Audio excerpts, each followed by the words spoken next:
أعوذ بالله من الشيطان الرجيم بسم الله الرحمن الرحيم وصلى الله تعالى على سيدنا محمد وعلى آله وصحبه وسلم تسليما السلام عليكم ورحمة الله.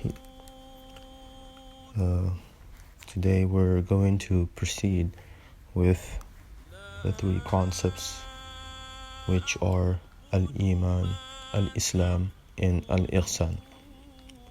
The previous video was about Al-Iman, or belief/faith.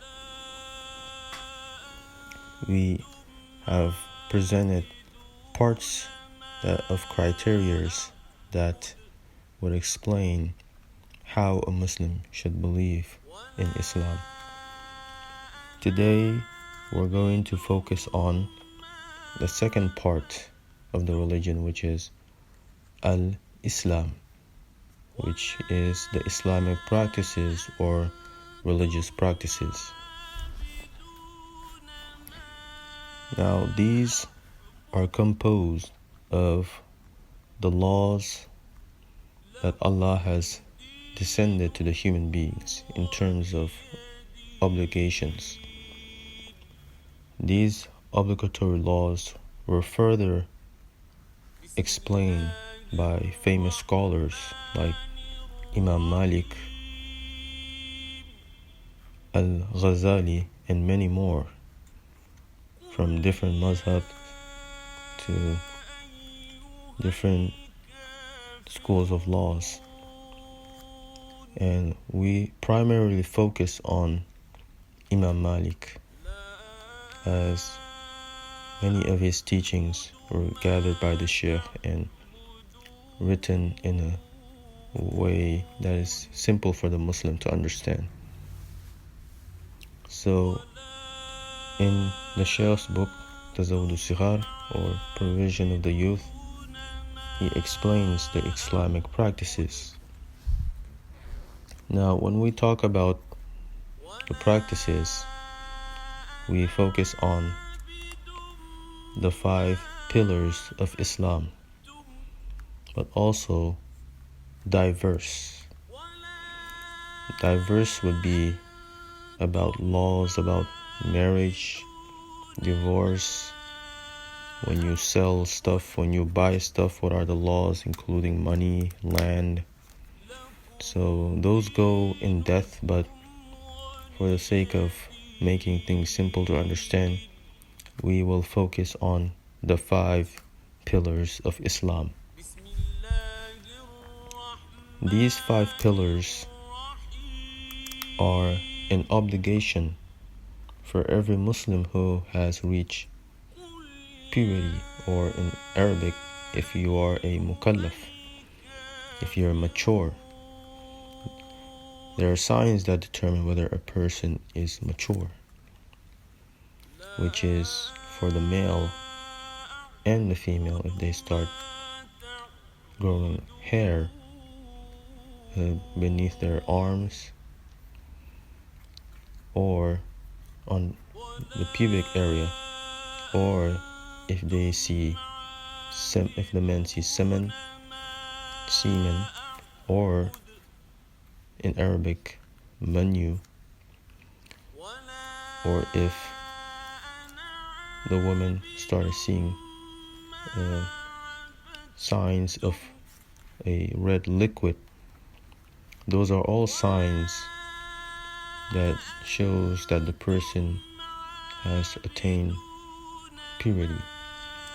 But this is not 100% focused on age. Some people might think if you're 18 years old, but that's just a Western way of thinking about it. But in the Islamic way, it's about signs, the behavior of our body that shows that we are mature, that it is now an obligation for us to follow these pillars, and that whoever doesn't follow it will be written bad deeds. And this is what we are all avoiding.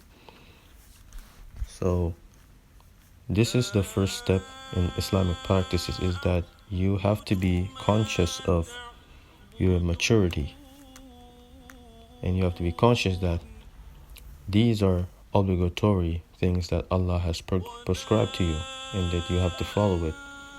And you have to know the rulings about it, which we would explain in this book. The 5 pillars are the shahada, which is attesting that there is only one God and there isn't any other like him, that he is only one, and that Muhammad sallallahu alaihi wasallam is his messenger. That is something that we only don't say in our words, but we also have to accept it in our hearts, that this is true to us and we believe in it. And believe just like the way I explained on the previous video. That is the first part of the 5 pillars. The second part is prayer. There are 5 daily prayers, which is a time that we give to Allah subhanahu wa ta'ala. There are hours in which it is obligatory if you have no excuse to perform this prayer. And that hour is called the Mukhtar. Mukhtar is the obligatory time in which you should start praying if you don't have an excuse. If you don't have an excuse, you can prolong and pray the prayer later, which is called ad-daruriyu. Ad-daruriyu varies, and Mukhtar, they all vary depending on which type of prayer you're praying, whether it's Fajr, the morning prayer, which is around dawn, Zuhr prayer, which is the afternoon prayer, Asr, which is, I would say, the 5 p.m. prayer, or before that, shortly after Zuhr, Maghrib, which is the evening prayer, and Isha, which is the night prayer. So the Mukhtar and the Daruriyu, or the obligatory and the permissible hours, or prolonged hours, vary between these prayers.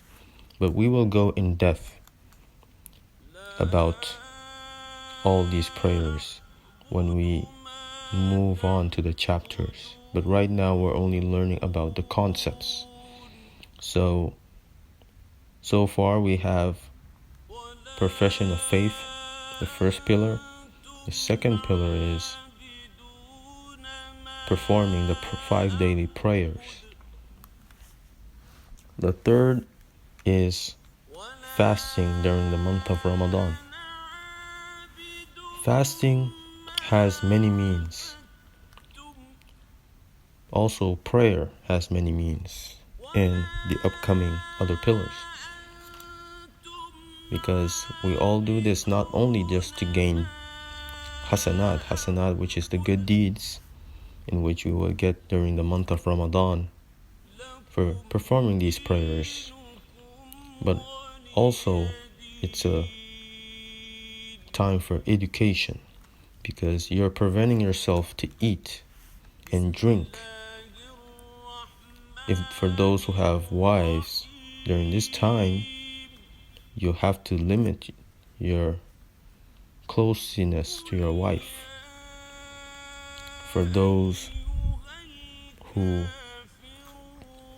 spend their time watching TV and so on, you have to prevent your eyes from seeing things they should not see, from hearing things they should not hear, but also your tongue. You have to prevent yourself from saying things you shouldn't say.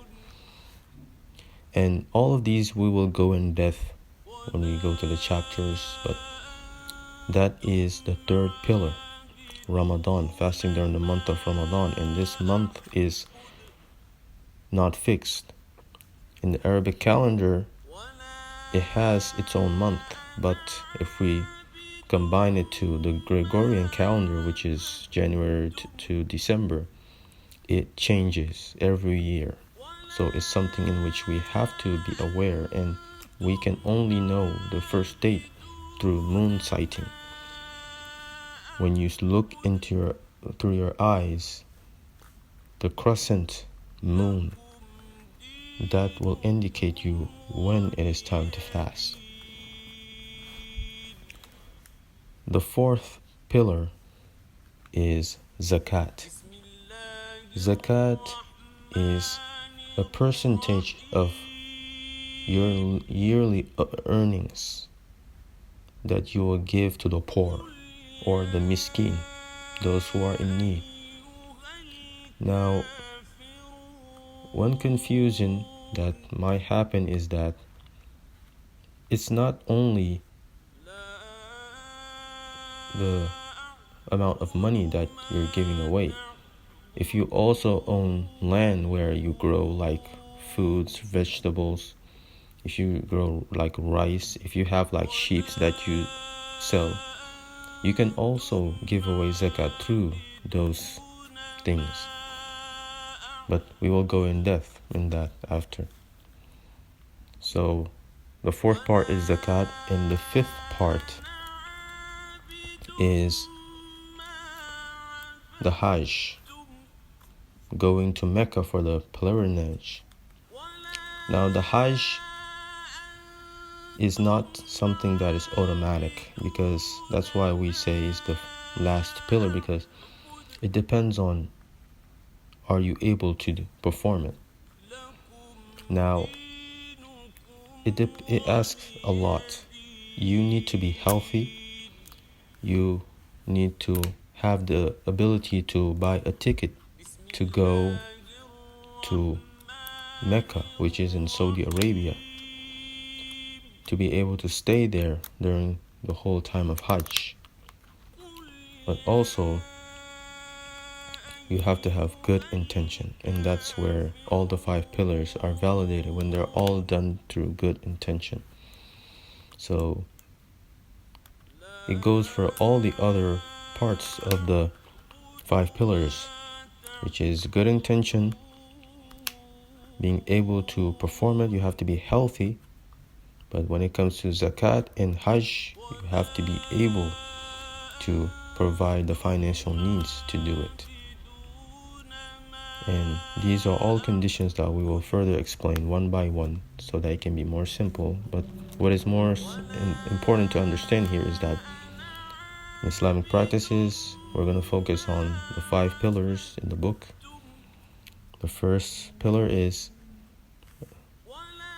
acceptance that there's one God and that Muhammad ﷺ is the messenger, which is the profession of faith, La ilaha illallah Muhammadur Rasulullah.